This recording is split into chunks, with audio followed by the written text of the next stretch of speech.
First, thanks to Carol and her persistence in asking me to come to speak here. It's an honor, and I'm looking forward to it.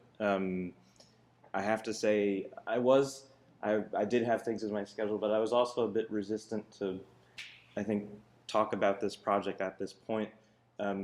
We started in 2009 with a master plan. We're in our 6th year, and I think we're about halfway. And so there's, it's just, for me personally, it's a sort of an interesting moment to think about how you would present the project now as opposed to when it's all perspective or when it's finished. You can say that's what we did. And so the result tonight might be a little bit of back and forth in time. I'm not exactly starting at the beginning, but somehow I think if anybody who's done work in India or time is a slightly different concept there, and I think going back and forth and not necessarily linearly might be appropriate. We received a visit from Abhishek Lodha, who's one of the sort of key people at Lodha Group from Mumbai in 2009. He came to New York and visited with us. He had a 17-acre former textile mill site, which is this funny shape here, in central Mumbai, a short distance from the Arabian Sea. He had a pretty brief. They had, with some bonuses, the possibility of building about 4 million square feet gross area of mixed use, probably mostly residential at that point. A requirement for their development of 2,500 parking spaces, and a requirement of approximately the same amount of parking spaces more, which was part of a fairly ill-conceived but significant in the development of Mumbai scheme whereby developers were requested to build public parking, and for building public parking, they got development bonuses. This is a matter of public policy, is not a good idea, but it was the reality there, and there are a number of projects, of key projects in Mumbai that were kind of facilitated by that small moment in time when that existed. I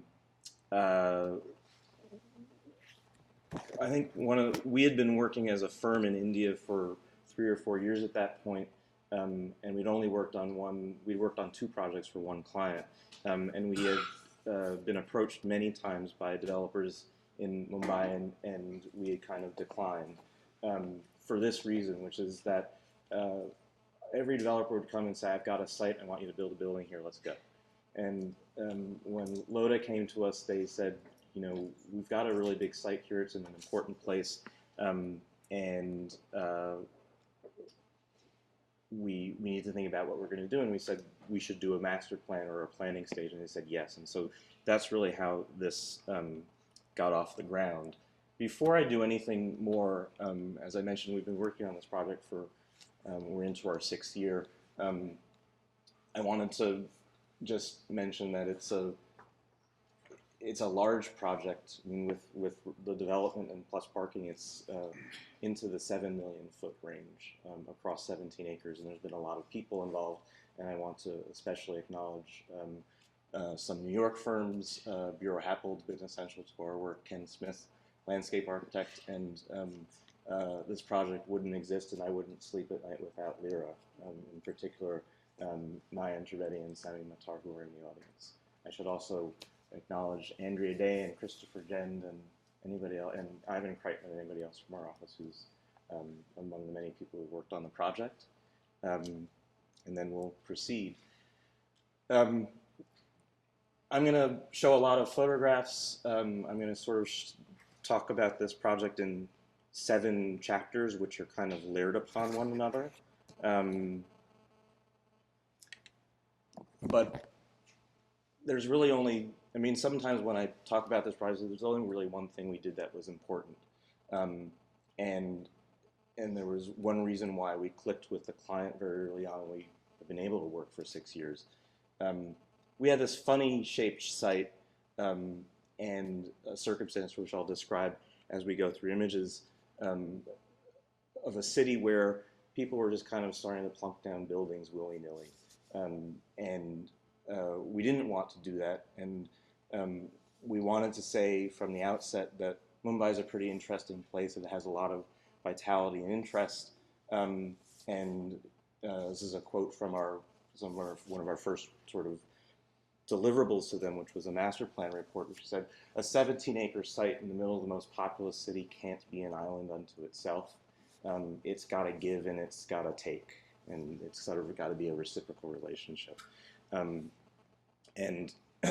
as I begin to sort of go through chapter 1, which is about context, I'm doing something strange, but it seemed obvious to me earlier this week as I did it. I'm not showing the context as it was when we started. I'm actually showing the context as it exists a month ago, middle of December. And in each of the images, you're actually going to see the projects emerging. And I think this is somehow, for me, a way of engaging. It's important, this idea of this reciprocal relationship between the project and the city and the project from the very beginning was sort of key to how we wanted to think about it. And as you see, the kind of wonderful messiness that is Mumbai, with signs and all kinds of visual noise, it can be a lush place. It's quite a remarkable city. But as we started this project, and throughout the project, it's been so important to us not just to make a development, which will sell apartments, but to actually make something that becomes part of the fabric of the city. And so fabric, I think, is an interesting thing to think about when you're building 60 and 90 and 100-story buildings, because they aren't exactly fabric. And I think the opportunity of working on a 17-acre site, tall buildings in the context of a 17-acre site, and a lot more interstitial tissue to kind of put them together, has given us the opportunity to think about how tall buildings can be part of the city and not just occupy it as we move down the street. So this is the construction gate into the site, and I'm going to flash back to 2009 to a very different gate. We had our first meeting with our client literally days after they had gained access and possession to the site and access to it. This is what we found. There was a gate with a lock on it, and then you walked in and there was this 17-acre place, which was basically stopped in time from the early 80s. The story of the mills in India, in Mumbai, is that the textile mills stopped working. There were strikes, there were labor issues, and the mill owners basically moved the production facilities outside of the city.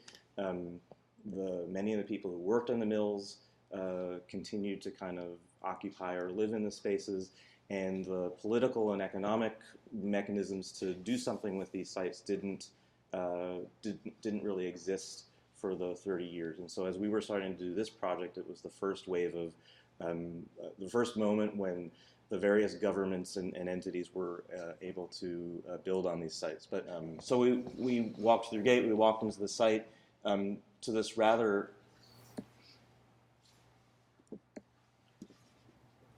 extraordinary, sort of visually arresting, surreal and mind-boggling in terms of saying, okay, what we're going to do here next, and what is the next chapter in the life of the city. I mean, you can't. It's extraordinary, and I have 70 or 80 photographs from this visit, which someday should make a book or an exhibit or something. Those are the looms in the back. These are the carts where they moved cotton around. And at the same time, it was a bustling city, and life went on outside the gates and on the streets, and tremendous development pressures in Mumbai. But this was the kind of characteristic view of Mumbai, and it's rather different only 6 or 7 years later, as quite a bit of a development had happened. But you had this sort of characteristic urbanism of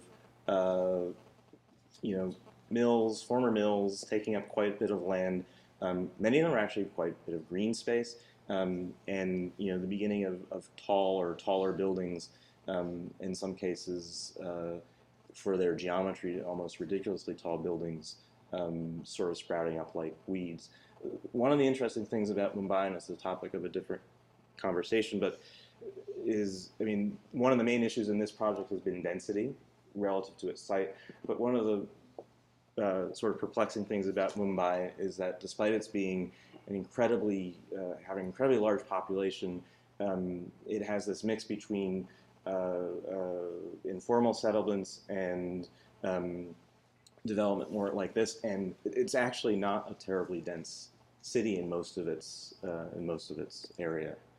To sort of work back to a much more conventional beginning to this talk and a more analytical approach to discussing context, that's what I just described when the image disappeared. Mumbai is like Manhattan or like San Francisco. It's roughly the same size and dimensions, long and narrow in the north-south direction.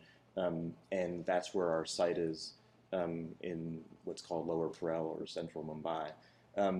This next series of slides comes from some research we did, which actually brought us to a very well-known study, which helped us start to feel comfortable about what we were doing. This is all these images are from a famous, important report done in I believe, the early 90s by the renowned Indian architect and a team, renowned Indian architect Charles Correa, in which there was an idea of what should we do with all these mill lands. And so all these black and gray sites on this map are, our site in red is 17 acres, so you can get a sense of the scale of all these sites that were there. And indeed, our site exists in the kind of nexus of the area was almost 100% textile mills.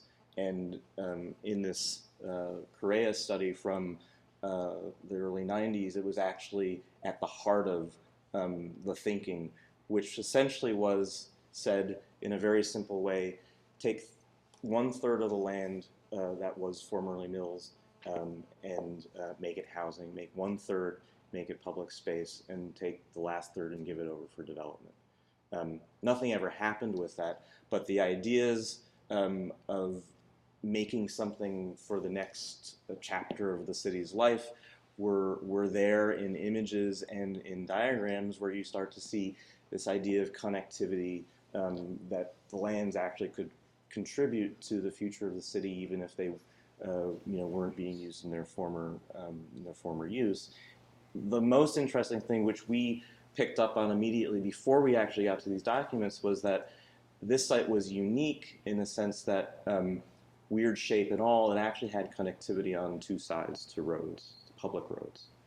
And if you saw that arc that was in the first diagram, you have a clue about how we started. And essentially, so this is the site. You get a sense from this aerial view.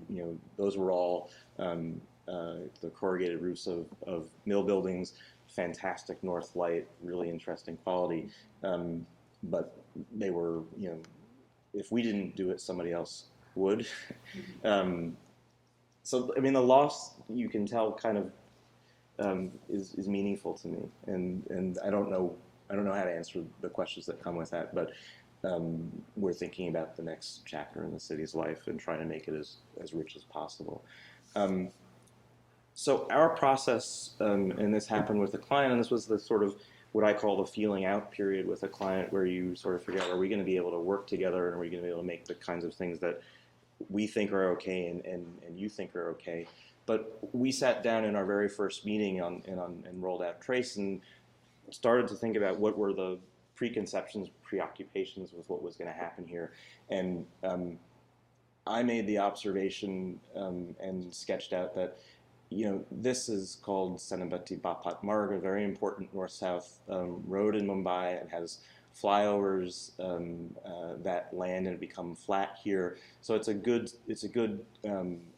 location. It's very well located, but that's not a very good address. And so the first thing we said, as a matter of sort of real estate logic, but also as planning logic and city making logic, that That's not addressed, but that could be. And the next thing I said was, it has to be public. I mean, it's literally on private land, but it has to be public the way that a couple of the streets in Rockefeller Center, which seem public but are actually private, and begin to stitch the thing into the city. So it's a very simple move, but very powerful as a conceptual idea for us as well as an organizational tool. One of my ideas was that once you did this, this could never be used for anything but public space. It didn't have the dimension or sort of possibility of becoming privatized in the way that most of these mill sites get carved up willy-nilly by the developer, and the gate goes on at the road, and that's it. It's never part of the city again. It's just its thing. So we came up with this idea of, one, the road, which we call Srinivas Lane. It was called Srinivas Mills. That on the south side of the lane, we could have park, open space, public open space. The street itself could be part of public open space. And the red lines here are about are a kind of notional diagram about activity, whether it's retail or building or carts and things like that. And then so we'd started in July. By November, we had worked out a basic plan diagram of the site where there was a public zone with active frontage on a street. There was a private development zone which contained, we thought, 3 residential towers and 2 other sites which could be, whose use was not necessarily known, but more likely to be mixed use or office. And the dark green would represent a private ground, a private landscape raised above the ground, which they couldn't sell this kind of development to their buyers without it, and it's a necessary part of the equation. And what we thought was workable about this scenario is that it made the private and public relationships comfortable, and it accommodated people in the city, it accommodated people who wanted to buy their very expensive apartment and be in an oasis. But what it really did fundamentally, and I still believe it will do as we sort of are in the middle of construction, is that it will afford the ability to buy your residence in the sky and walk out your door and be somewhere, as opposed to being nowhere. You're in the city. I don't want to talk about it a lot, but this gray box, I mentioned this thing about the public parking bonus, and this plan also essentially facilitated a kind of cordoning that behemoth off in a way that it wasn't doing too much damage to the experience of the place. So by 2009, as I mentioned, we had the plan, and this is the 3-dimensional version of it. It's a diagram, it's a planning armature, but it has a little bit of foresight into, let's say, typology, which is, I think this is coming a little bit later. A year later, we had enough concept design done that we actually knew, and I'm jumping way forward and we'll sort of go back to come back to this point. We had done concept design for a group of 3 residential towers, a small office building, some more thinking about the lane and the public space, and something which is actually to this date still in the future, an undesigned but a sort of massed out piece. And so I'm going to mix here renderings that are more or less, between 3 to 5 years old, and photographs from a month ago.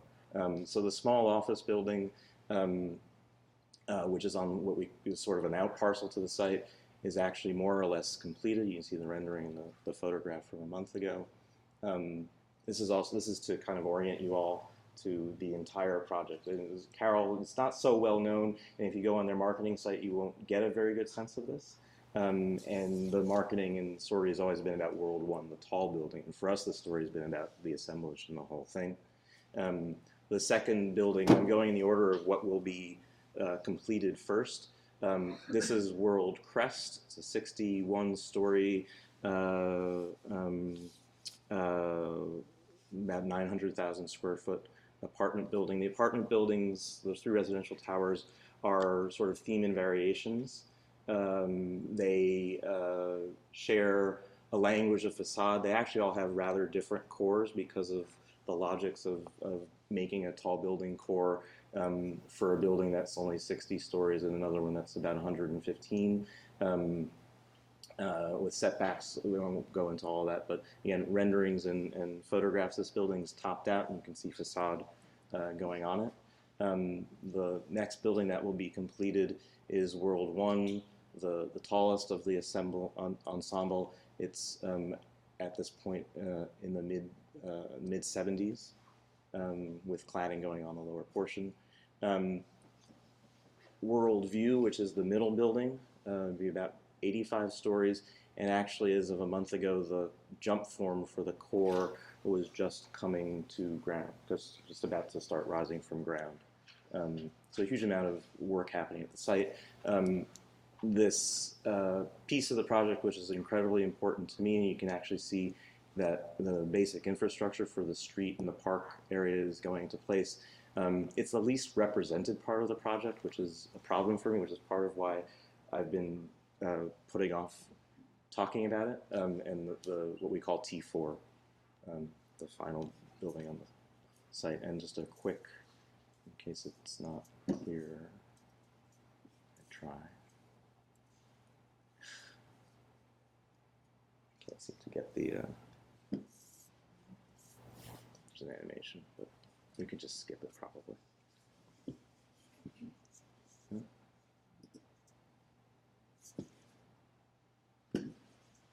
Let's just skip it. It's fine. This. Oh, wait. Ah, there we go. Okay, just a quick.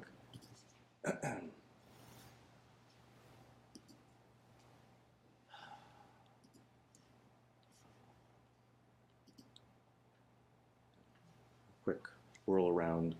I'm not going to try to stop it with this mouse, but you can get a sense of the towers, the raised podium. We're going to come back to some of this. The lane and the public landscape as it relates to the fabric around the city. So I said this was sort of chapters that are layered upon one another. Context, the planning. There was already a whole lot of thinking about typology at the planning stage, but we felt we had to kind of hold off. The planning really was, relative to the residential towers, was ultimately, I think, determined by an understanding of the great amount of square footage that we were supposed to accommodate on the site. And as we were going through that exercise, we did want to test some other things. These are like 85-foot square prismatic New York residential towers. This would be the building on Park Avenue would fit in one of those yellow stalks. We wanted to figure out if we could find a way to do low or mid-rise, but that's not low or mid. It's actually sort of low-high. Not really realistic. We looked at. We always also knew that our client expected tall buildings and wanted that. So, but we nonetheless kind of went through this exercise to open up a conversation with them, a mix, and then, as you saw in the final diagram, 3 residential towers, and these are probably, as geometry is more like a New York residential tower, 65 or 70 feet wide and just extrude. But we kind of had an understanding that that was a starting point, but that we had a real problem ahead of us at that point. These are floor plans of your typical sort of what I call pulled apart, ventilated Asian or Indian apartment building, completely from the inside out. They don't look like much from the outside, especially when they get as big as these buildings we're going to get. This was a sort of another try at it, but essentially you had the kind of pulled apart version, or you had the elongated version, which is essentially like a 55 story building, as tall as it could possibly be with its dimensions. But all these buildings have a few things that were really important. They almost all have floor-through units, so you have cross ventilation. They have outdoor space. And the truth of the matter was, when you sort of studied these or you went into the examples, as far as apartments go, they were really actually well thought out. And it was only about the inside and the outside relationships. Um, and we're continuing to work for what I would consider a very sophisticated residential developer. They knew their owner, they knew their buyer, they knew their market, they knew what would sell. And I at one point said, I don't think we're going to be able to give you everything you want if you want the density you want on this site. And so what we did for ourselves and with them was we came up with a prototype unit, the 3-bedroom unit, which makes up the largest amount of apartments in the whole complex. And we started to do some math.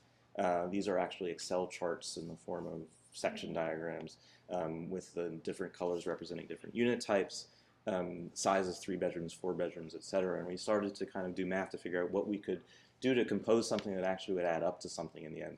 Our client, in the brief, when they didn't ask for the tallest building in the country or the world. I think they're a lot more sophisticated than that, but they wanted it to be iconic, and they wanted it to be all residential. And there's not actually a lot of buildings, especially 6 or 7 years ago, that you could point to that were all residential and iconic in the way that they were looking for a landmark project. So we picked the 4.5 meter module, we did the math, and we realized that in the bottom of the at least 2 of the buildings, or a substantial portion, we were going to need to figure out how to fit 6 units per floor.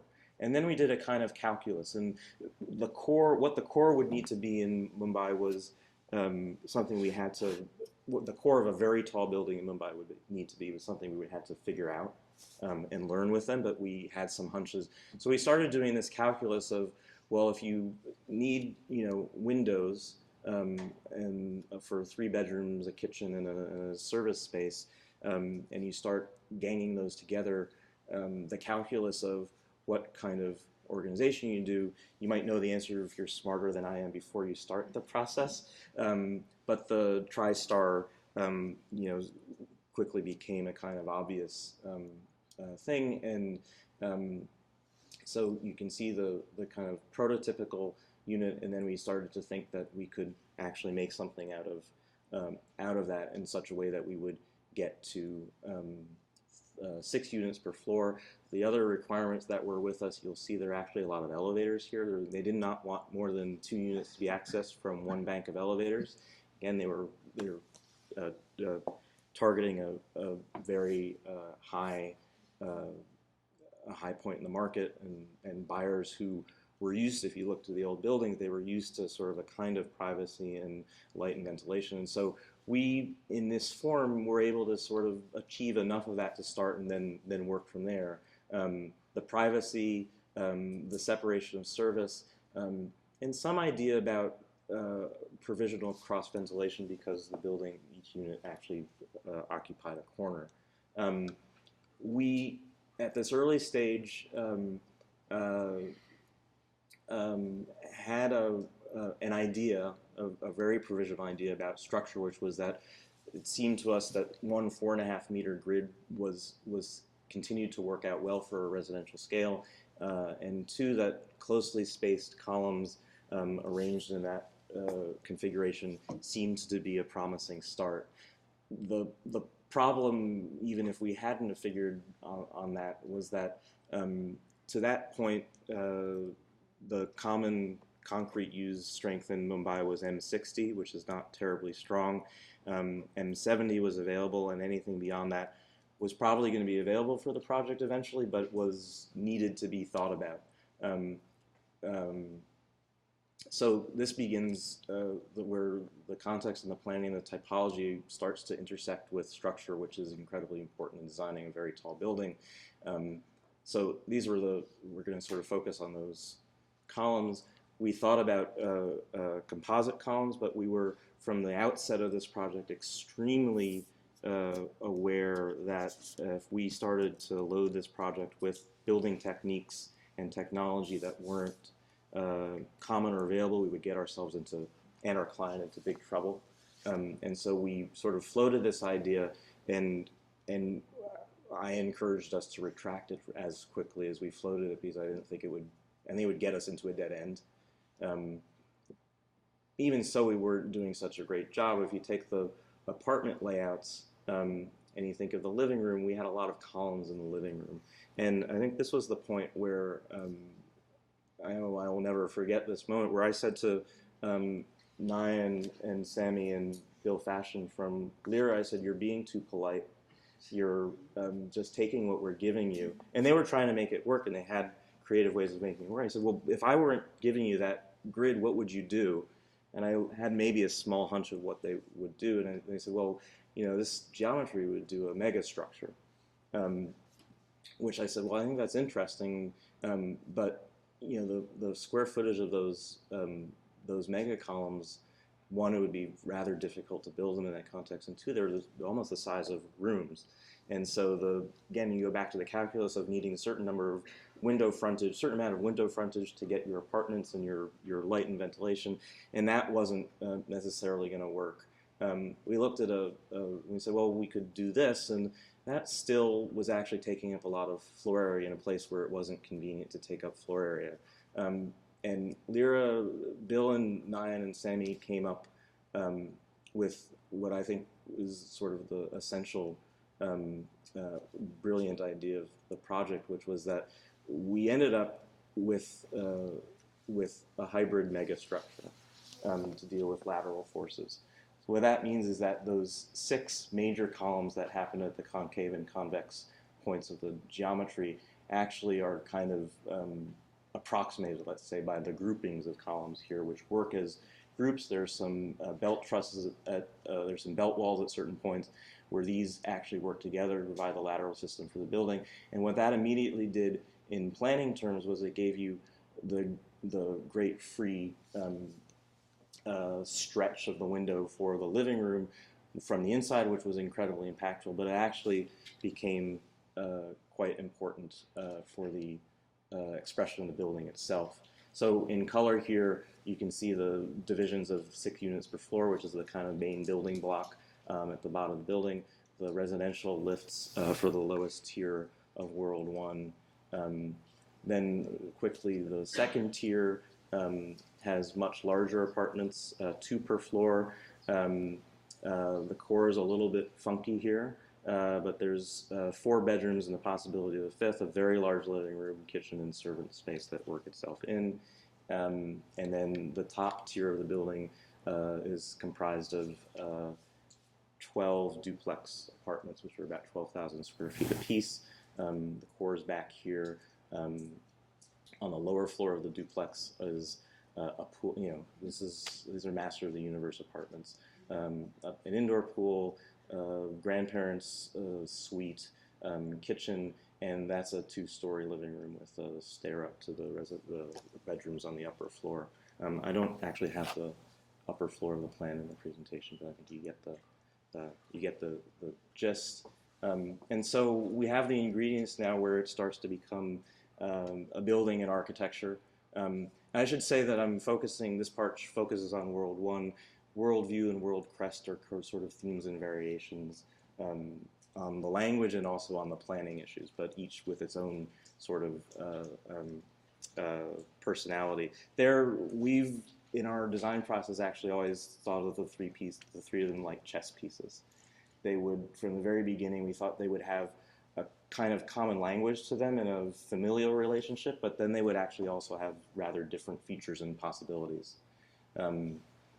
Renderings, where you can start to understand the architecture of the building, and actually construction photographs. One of my sort of favorite moments of the project is where the first tier petal peels off from a tangent point. So this thing that Lyra came up with the grouping of 6 columns and 3 columns means that there's one single column that goes up the entire at the exterior that expresses it. And someday we'll be able to look at that, and it'll be a good moment for me. But this is actually looking down at the top of the first tier of World 1. This happened quite some time ago. This image was the rendering of the facade. You can kind of understand the bedrooms the living rooms. You can also begin to see the kind of character of the facade.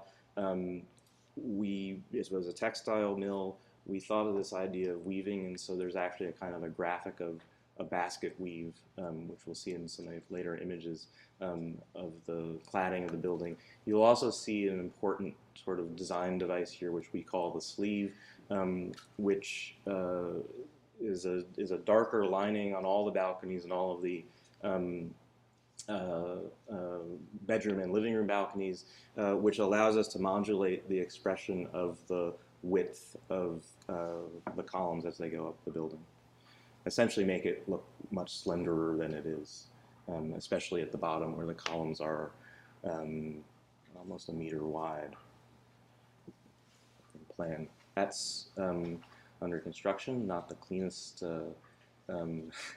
These pieces that you'll notice in the photographs, that in almost all the photographs, what we call the liner isn't in. They're doing the other cladding first, and we've had a few attempts, mock-ups of the liner pieces, and so they put them on. They're perfecting them. But you can start to see here with the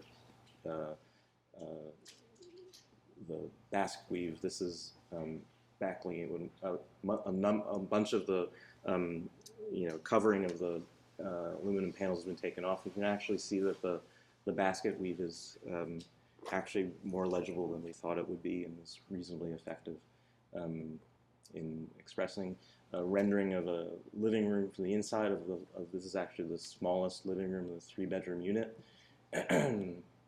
A rendering, we fought them, but their marketing told them they had to have pools on the balconies.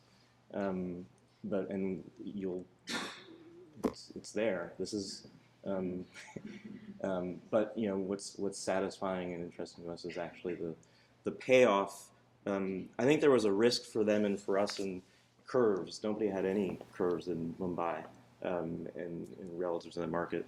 The payoff of the living room and the view, and sort of really taking advantage of being high in the sky, is I think is being well received. This is actually a rendering of a slightly former configuration in the World View building. As I said, they kind of have themes and variations. They each have their own features. And then a series of images which talk about how these buildings, these 3 giant buildings, come to a private landscape, then a entry sort of semi-public landscape, and then eventually, you have to understand, these are all made for marketing. They're selling a lifestyle. They're selling the ability to live in the center of this sort of messy, chaotic city and actually have some respite. But that's all good. But I think a lot of our attention and interest has been put into this place of modulation of public and private. And so this is the entry court, a rather complex landscape plan where you can see the private landscape. There's a clubhouse, the pool, the buildings coming in sort of. There's a sort of stilt level, the outside and inside. This is at level 6. This is of course parking under all of this. And then at ground level, and that was essentially very important to us. And for those of you who've done work or projects with Mumbai, it's very not uncommon at all for the entrance to a building, to the public entrance to the building, the drop-off to be 3, 4, 5, 6 floors off the ground in a rather circuitous route. And we said that couldn't be. And so the entry court, which is sort of generously scaled, but as you'll see in the images coming forward, as we start to think about how this building starts to engage what we call a public realm, how the public world and the private world, through the organization of tall buildings and the sort of stitched tissue that puts them together and mediates between public and private, comes together. So this is a sort of a Noli plan through the podium. That's the ground floor entry court. This is the Srinivas Lane. This is the park space. Those are the lobbies in yellow. This is the sort of big gateway that you'll see here and see more. And then, as much as we could do without taking too much of the precious parking away, is to activate.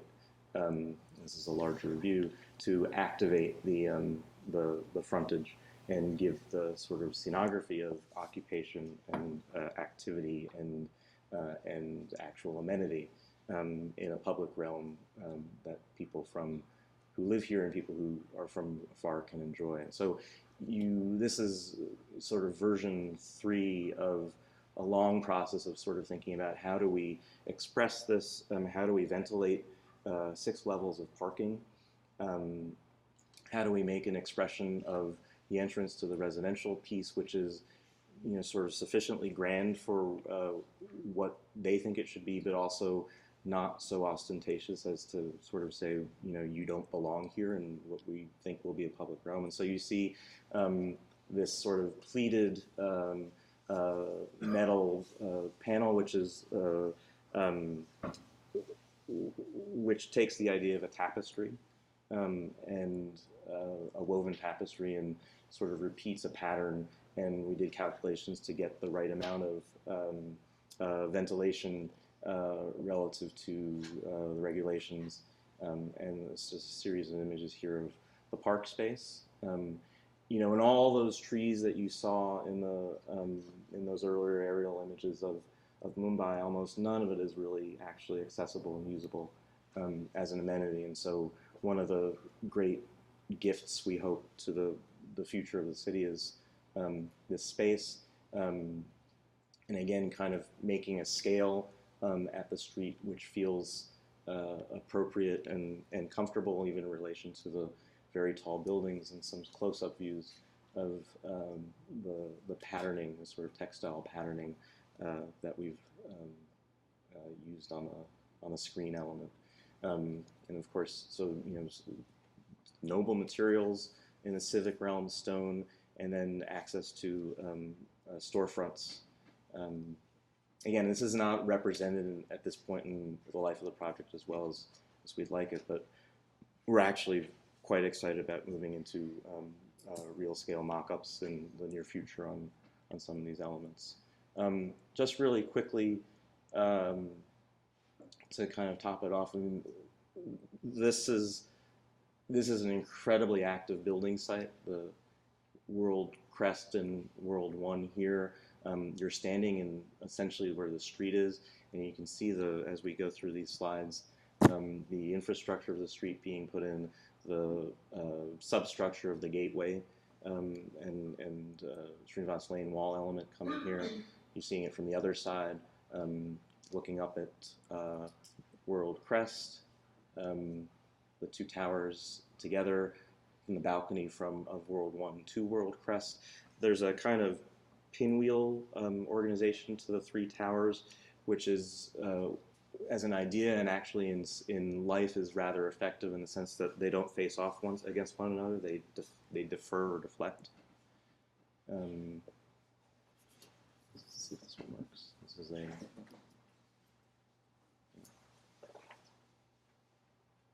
quick view looking up. And last image. So that's a not so brief update on what's happening in this project. I expect there are probably questions.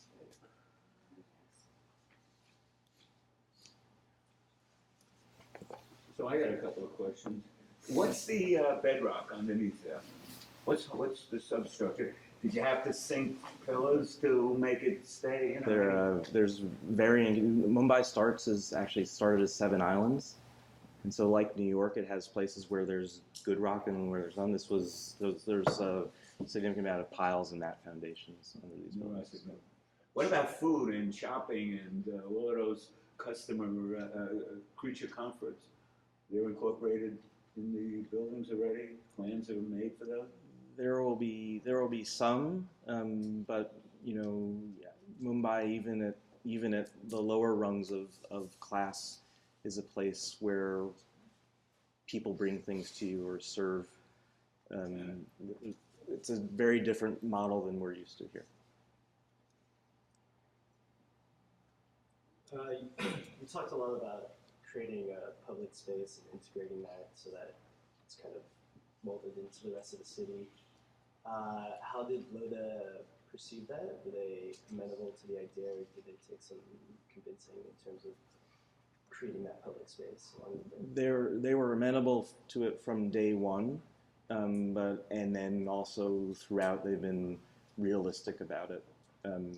It's a difficult concept, I think, for the leadership of the company has totally bought into it, and the design is predicated on it and is being built that way.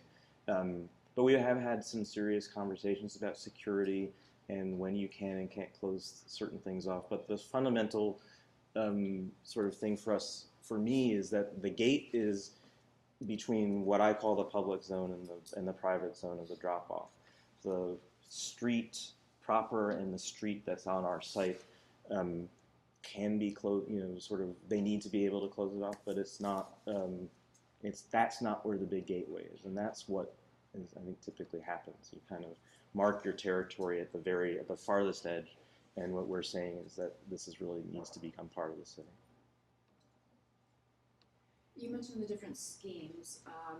Do they all have the same amount of square foot, or what's analogous to our floor area ratio in New York? What's the maximum amount of space? No, it's called FSI, but it's essentially every city in the world has its games about FAR or FSI.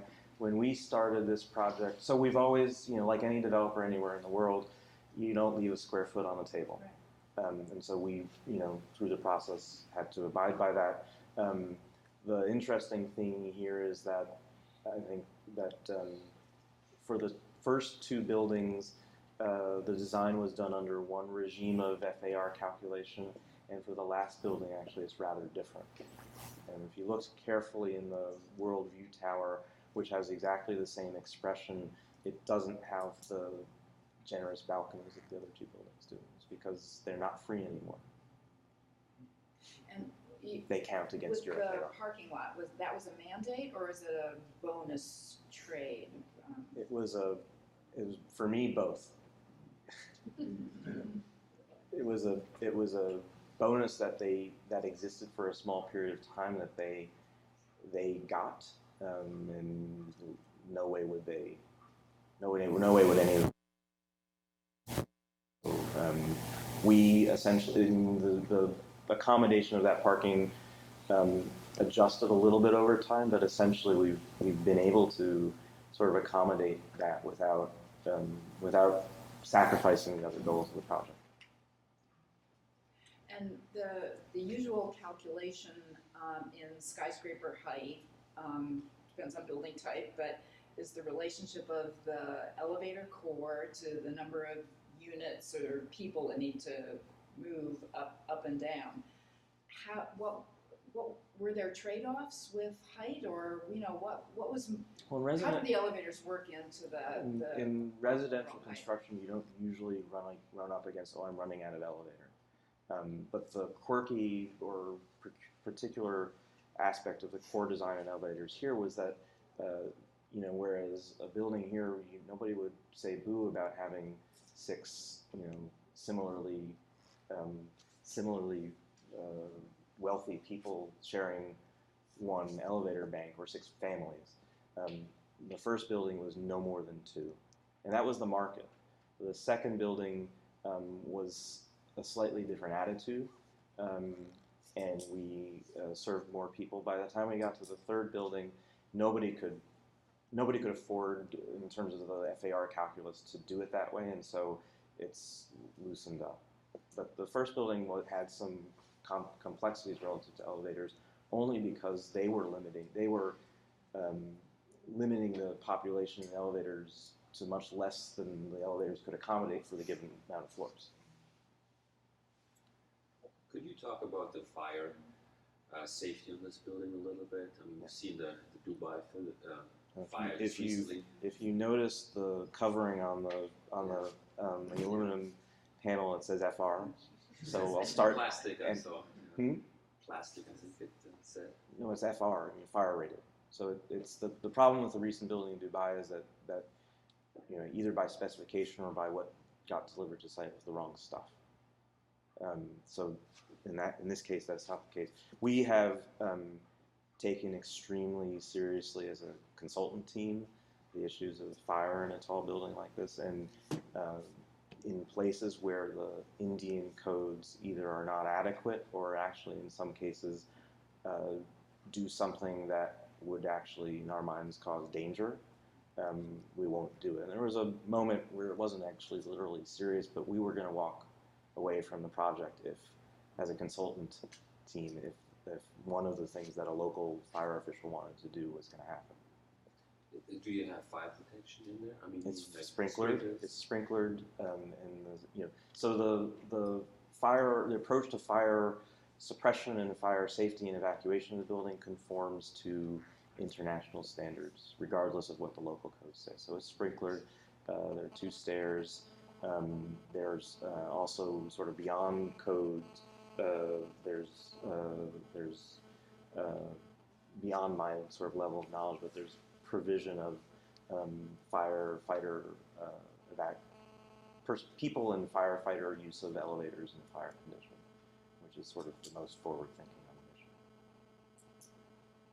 I have 2 questions. One first, how many units are on the site? About just under 900 units on the site. And then I guess I'm interested in sort of the urban planning aspect of the public parks. I guess how did you guys envision that those parks actually functioning in terms of foot traffic?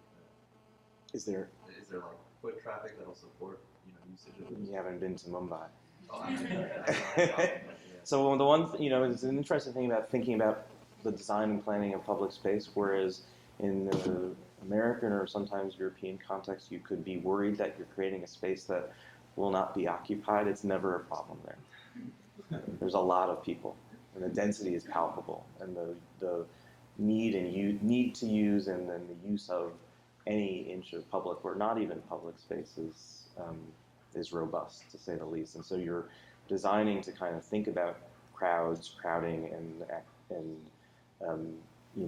sort of the difficulties on the other end of the spectrum, as opposed to, gee, will this be a successful public space?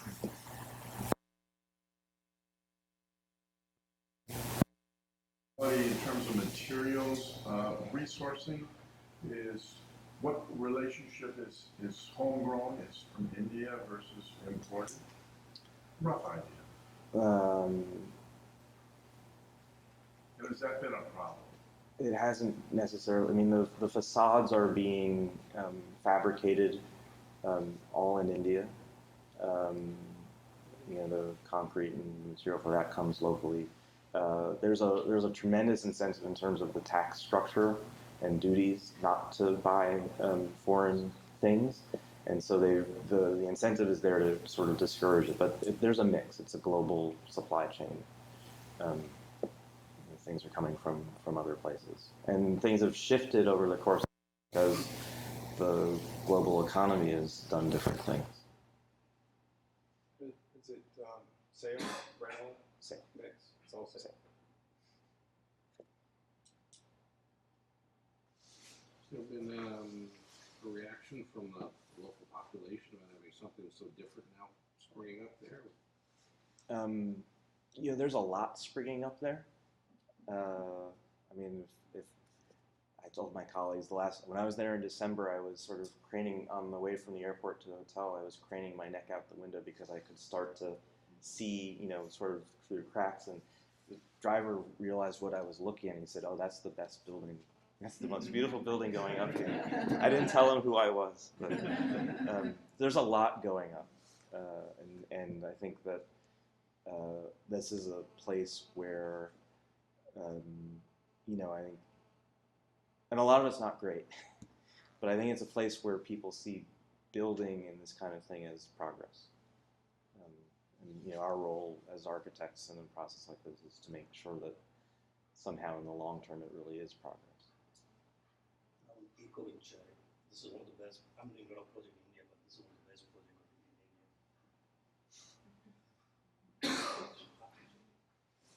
There's pride. I mean, I guess I'm not trying to say I'm making. There's pride. There's pride that there's things that these kinds of things are happening there, as you can imagine.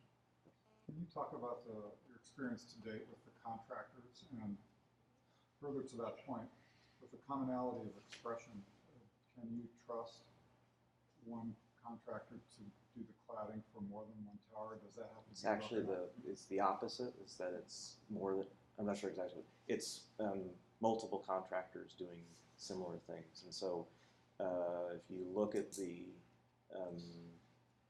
there are some differences in the detail. There are some differences as you might expect. So fabricator A and fabricator B are doing some things somewhat differently. But we've kept sight lines and we've kept material and color. And the truth is that actually I hadn't expected, but I think the truth has been that the multiple contractors over such a large project have basically produced, well, he's doing it, so why can't you? So they compete. It's more complex. It's a longer story than that, but contracting is really difficult overall. I think in Mumbai, there's so much going on. I think the advances that have been made, even in a very small period of time, are tremendous.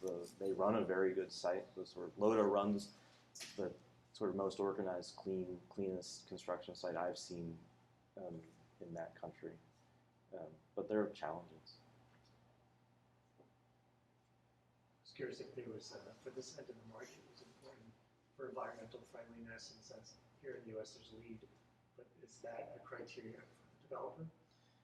And also, It's comparison, yeah. when Carol started, we talked about all the towers going up in super tall buildings in China. I was just curious if your firm has done work in China, or what the comparison is now in India, working in a country that's a democracy.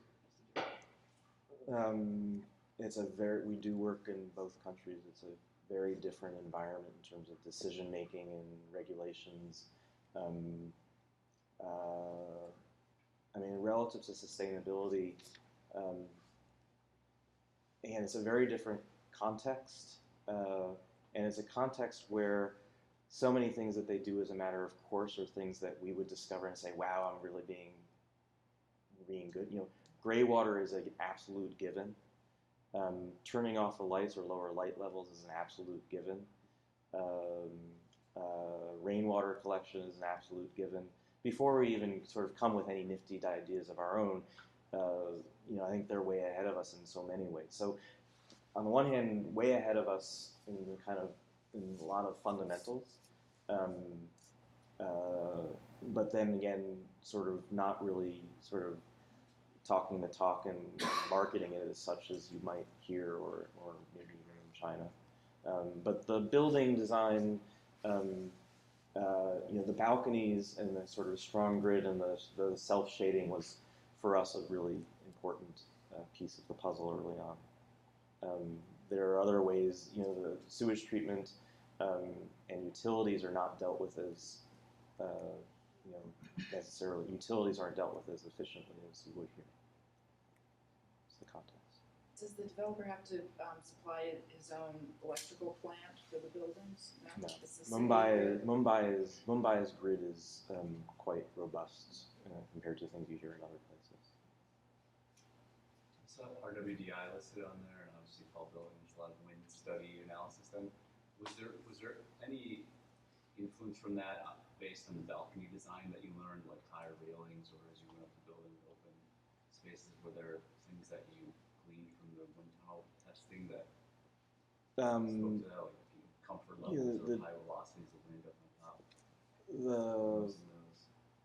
The idea about balconies was pretty. It was mandated, and I don't mind it. I think that at the upper reaches of the building, there would be days when you wouldn't go out. We are using sliding doors and not swinging doors.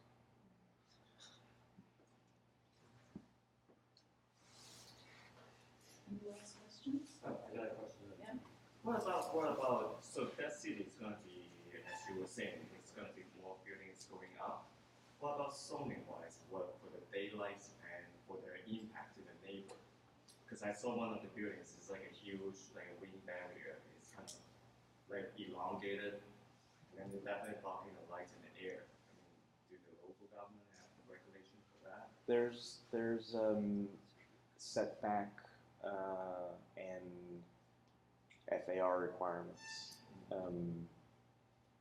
This is a place where, and then there's also fire tender requirements. So it's a place where you actually can't build at the street line the way you would in a western city.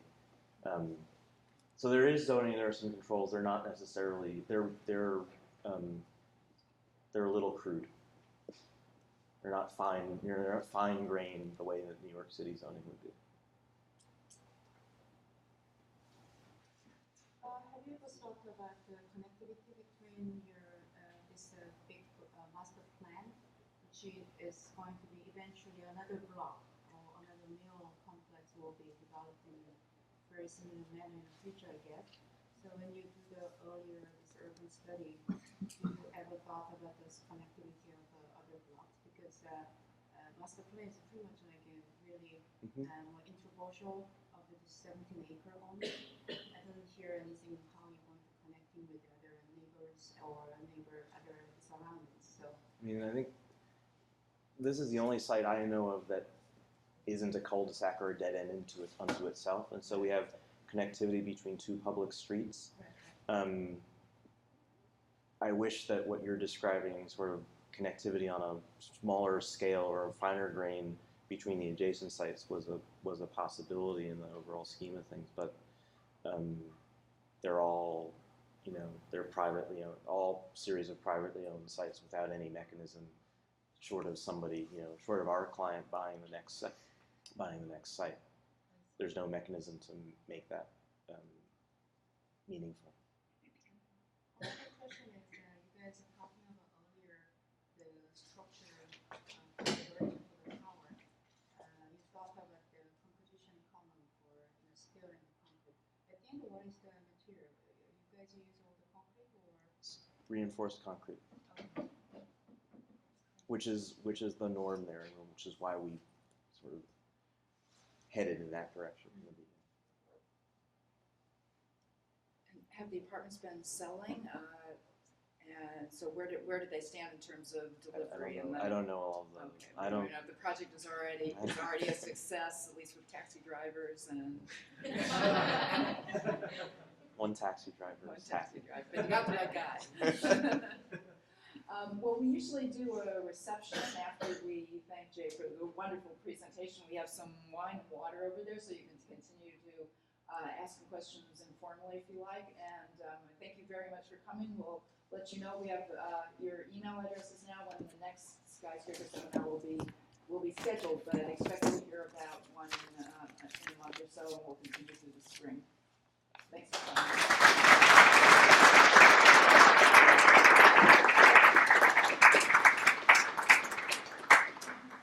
For those of you who don't know me, I'm Carol Willis. I'm the founder, director, and curator of the museum.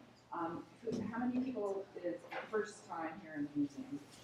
A few. Okay, so welcome to the Skyscraper Museum, and I hope you'll take the opportunity either after the exhibition or some other time. Most of you are employees of one of the corporate member firms or individual members of the museum, which means, of course, you can come anytime to our exhibitions for free. You can come to these programs and other programs that we do at least once a month, which are the book talks on topics of skyscraper history, New York history, general urban topics. We have one at the end of this month on January 28th. Gerald Capel will be talking about the City on a Grid, a book on the history of the 1811 New York City grid. So we do that once a month, but this particular series, the Skyscraper Seminars, is something that we started back last May or June, and we plan to continue about once a month or as projects allow. And the idea is predicated on using our space well and connecting to the architecture and engineering community of New York, which is so vital and works so broadly around the world. And so the Skyscraper Seminars are really an idea of bringing together at a professional level people who practice practice here in New York, but also practice do their work around the world in order to illuminate in depth a single project.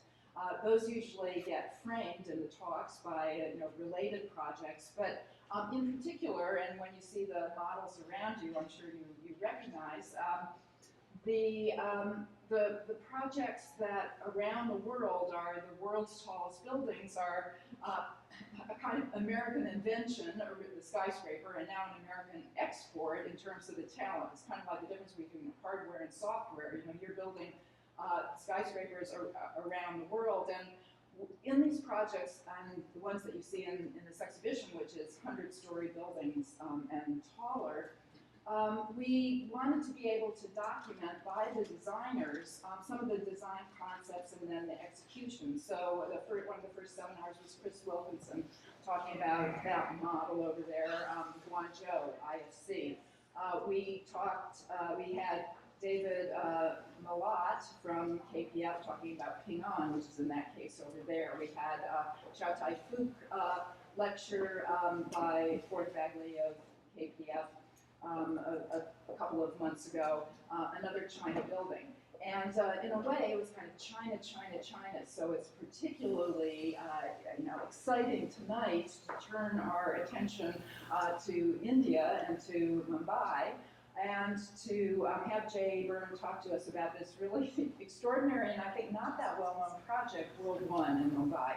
I may have met Jay before, but the first time that we really had a talk in depth, I think, was when we were working on, the museum was working on our first exhibition called Super Tall, which was 2011. And this project was fairly new at the time, hadn't come out of the ground, and in a very quick turnaround time, Paycott Free made us a wonderful model that was in that corner right there, the way they 3D printed, and just kept replicating to 117 stories the floor plan of World One. And everybody looked at that thing and said, wow, that's happening in India? It was kind of unbelievable that there was this shift towards the super tall and what some people may call the tallest residential tower in the world when it's completed, maybe all residential. Anyway, I think there'll be a lot of competition for that title, but not in India for a while.